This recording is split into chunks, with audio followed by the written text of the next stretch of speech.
It's 8:30 and I'm already sweating, and it's not because it's super hot, because it's actually pretty nice outside. I'm sweating because it's so humid out here. So imagine how your plants are if they don't have enough space to get some airflow. So just saying.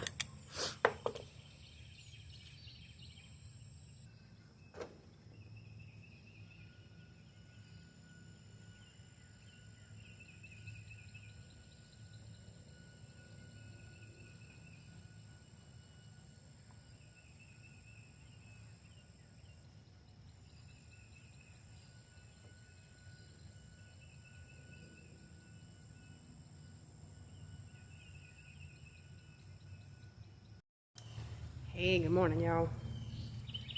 Well, we have a lot, I say a lot, it's a lot for this morning going on right now at the homestead. So, surprise, we have another, hopefully not a freeze, but a couple of cold nights coming. We got a big front coming through tonight, and we're gonna have like temperatures in the 40s. So, I have to go cover my tomatoes and taking some old jugs, cutting the bottoms out. Y'all, I have 65 plants that I need to cover. I'm still contemplating on whether or not I should cover the corn. I think the corn's gonna be fine, but I have 65 plants I need to cover. So I'm cutting some jugs up right now and just gonna kind of piddle around today, I guess, to see what all we need to do to make sure, like the wind, because it's supposed to be a pretty strong wind and heavy rain coming tonight. So take y'all along.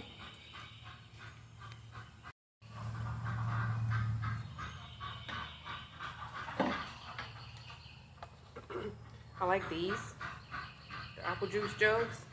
These should fit inside the tomato cages. We're gonna see.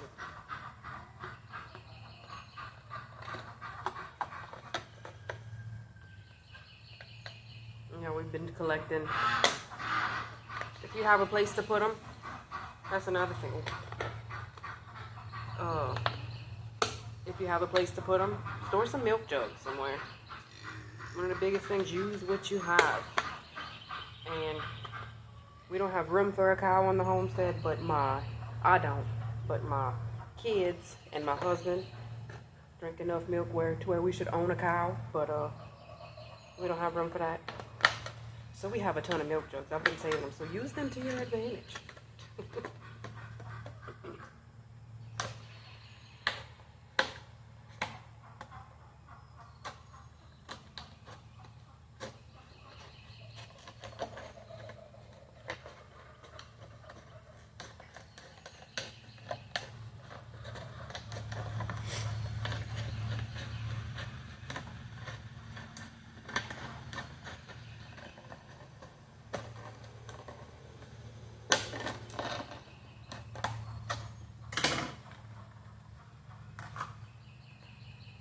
Make sure you have some coffee too.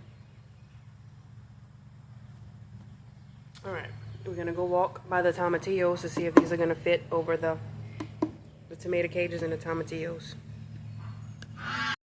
And by the way, I know I showed y'all in another video, I did catch a slug in there. It got to this a little bit, but I still have, if y'all see the old stem, get close right here, from a tomatillo, it got a little bit of the leaf, but I was able to get rid of that slug that was there, and the oyster shell does help.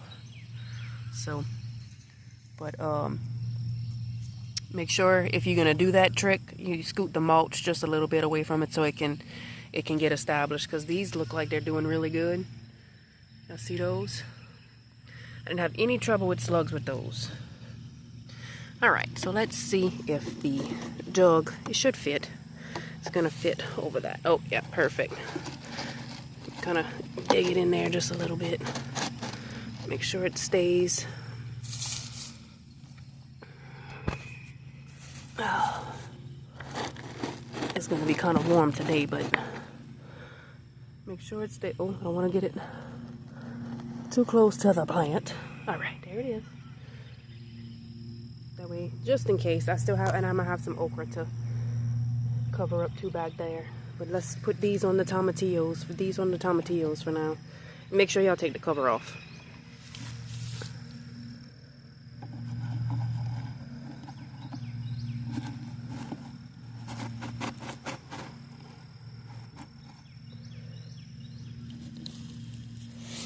I have two in this spot. I'm gonna have to, might try to get one out of there. If not, I'm just gonna have to clip one off whenever they get a little bit bigger, because they're gonna be fighting for space. Tomatillos, it's hard to fit in there. Tomatillos get pretty big. I'm gonna have to move the mulch. So, and they need a lot of space, especially here. You need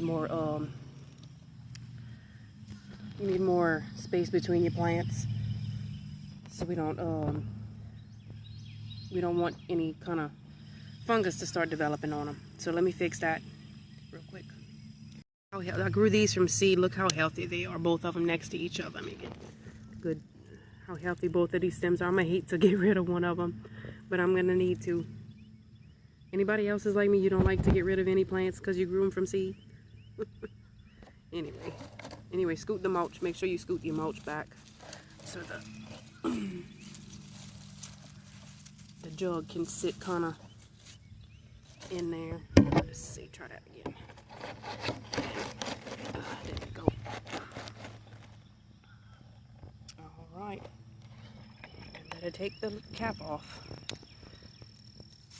I'm gonna scooch the mulch back in just to make sure it kind of stays in place. But there you go. I'm gonna do that all over the garden today. Update while I'm in here. Look, that's my okra popping up. So if y'all see on this back trellis, we're gonna put some cucumbers back here. Got an ant on my screen. So we have one. There's another one, two. And then I can see them. There's 3 and 4 popping up right above where my finger's pointing. So hopefully this will be nice and shaded in the middle of the summer for my cucumbers. And I might plant beans. I don't know. Beans would do good in here too. Left this shovel on top of our little air conditioner unit. And I was passing by and I saw something move. Y'all check him out. Look. He was hiding under there. I wanted to show y'all a close-up of him under there, but I couldn't catch it. So for these, let's go ahead and pull some of this grass out. Oh, these beds. I'm going to have to find something to get these ants out of these beds because they're terrible. That's one of the bad things about having a raised bed, especially in rainy South Louisiana where we are in 9A. It's they always have ants that want to get away from the rain. Pull some of this grass out. But I'll tell you here, the raised beds are much easier to maintain than having to maintain all this, because that's what we were doing before we put in the raised beds. We were just doing rows, and y'all, it was just so hard to keep up with. All right, let's put a jug kind of on the side. Make sure it kind of sits flat. There we go. And I'll go take one of these sticks. Gotta watch what I'm doing here because it's gonna be windy. And I'm gonna just make sure that stays in place. There we go. All right, and then you're gonna take some of your mulch and just kind of scoot it around there. Easy peasy. Sorry. All right, and then let's see. They are, I shouldn't have done that, but they're gonna be nice and cozy in there. So I think I actually will leave the corn uncovered. I think it'll be fine. I don't think we're gonna have a freeze, but it's popped up really well established. Yeah, we planted this at the end of January, and look at the height. They're just next to my hand. They're just not very tall. And then look at these. These were planted 3 weeks later after the other ones, and that's how the sun passes over here because that part of the garden is the part that gets the sun the last. So we were hoping that the other side would come up a lot faster, but I guess it didn't. But hopefully it'll catch up or be at least at the same time as the other ones. But yeah, I think it's pretty well established. I think I'm gonna just leave them. We do have time to replant if we happen to lose any. So these tomatoes that I got from the feed store, yeah, that's not gonna fit. So what I may have to do is just set a timer on my phone for late this evening, because I'm going to forget. I'm gonna have to come and take some buckets and cover these, because I don't have jugs big enough for those. But that's where I'm at. I got more plants right here to cover. I got my beans popping up. I got some zucchini popping up, comfrey. But that's what we're looking at right now, y'all.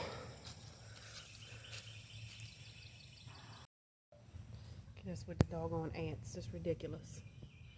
In my raised carrot bins. Carrots are looking good. So anyway, I have this done. The only thing I'm gonna have left to do is I'm gonna have to take all of these into my little shop. I don't think they're gonna freeze, but I just don't want their to stunt their growth. And y'all look, sweet potato slips grown off of my own sweet potatoes.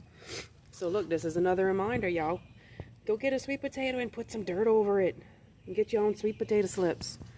Over here, these are sweet potato slips grown from my sweet potatoes that I did last year. That's is the Beauregard variety. If you want to make sure it's Beauregard, either check on Facebook, like Facebook Marketplace, or you can I know we found ours. I found mine at my local feed store last year, and I did order some on Etsy, so that's another good source. But these are off of my own sweet potatoes that I had last year. I have 4 in that little tub, and I got some more growing. Got some more growing here. But probably at the end of April is whenever I plan on planting those slips. You can bet, like, that's one of the things, you plant once and you'll have something forever, as long as you keep a couple of them to get you some slips off of later. Oh, and they're so good. And then chickies. So I think these are going to be just fine for a few hours out here. But let's go walk and I'll show y'all all that I covered. Oh, this coal has to go. I got this bed covered. So we got beans and squash. And then, like I said, I'm going to get some buckets and cover over these because they've really taken off. Got that bed done and that bed done. So I think we're ready. And I think the corn should be fine. But we shall see. A lot of stuff that we implementing that we already know, and a lot of stuff we still learning. You never stop learning when it comes to gardening, y'all. So I think that's it for today. I'm about to go get in the shower because it's hot and I'm sweating. It's time to go clean up. But I hope y'all all have a good day. Let me know what you're planting. Leave me a comment, like and subscribe. Say hi. I hope y'all have a great day. Bye.